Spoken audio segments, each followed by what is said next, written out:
Assalamualaikum warahmatullahi wabarakatuh. Perkenalkan saya Sari Anggraini. Di sini saya akan menjelaskan mengenai bab 3, kasus 3.3, habis sewa terbitlah perkara tarik ulur kunci antara Arko dan Landmark. Mari kita analisis kasusnya terlebih dahulu. Nah, untuk latar belakang ini, Arko menyewa 20 lantai gedung di Landmark sejak 18 Juli 1991 hingga 14 Maret 2000. Ketika masa sewa habis, Arko pindah ke gedung hijau Arkadia dan berusaha mengembalikan 174 kunci kepada Landmark. Namun, ditolak tanpa alasan yang jelas. Kemudian mengambil langkah hukum dengan menitipkan kunci ke Pengadilan Negeri Jakarta Selatan.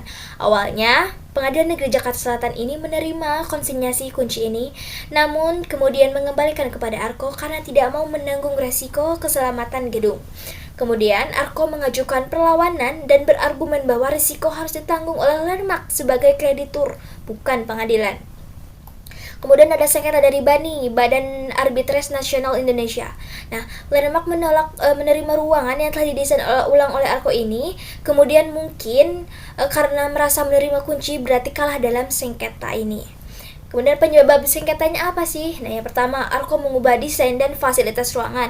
Yang kedua, Landmark mungkin kesulitan mencari penyewa lain untuk 20 lantai kosong tersebut. Mari kita jawab pertanyaan nomor 1. Menurut Anda, sahkah lease agreement dengan objek khusus antara Arko dan Landmark tersebut? Mengapa untuk perjanjian sewa menyewa masing-masing pihak tidak menggunakan kontrak biasa? Oke, sebenarnya lease agreement ini atau perjanjian sewa ini antara Arko dan Landmark ini sah saja secara hukum jika memenuhi persyaratan berupa adanya kesepakatan antara kedua belah pihak dan kecakapan para pihak untuk membuat perjanjian itu.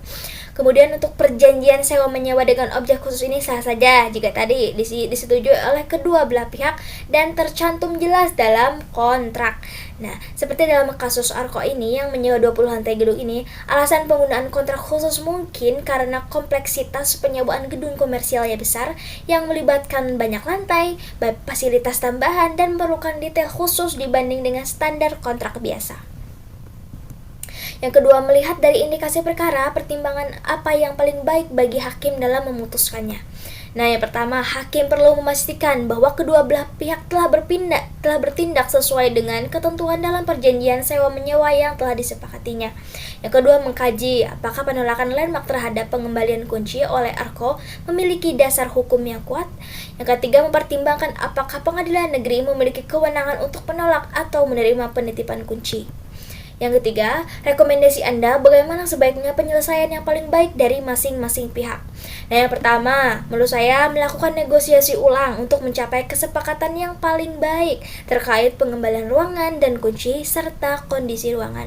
Yang kedua, kompromi terkait kondisi pengembalian ruangan, misalnya mungkin dengan memberikan kompensasi untuk biaya pemulihan ruangan tersebut. Yang ketiga, melanjutkan proses arbitres di BANI dan sepakat untuk mematuhi keputusan yang dihasilkan oleh arbitres tersebut. Baik, sekian penjelasan saya mengenai kasus 3.3. Saya ucapkan terima kasih. Assalamualaikum warahmatullahi wabarakatuh.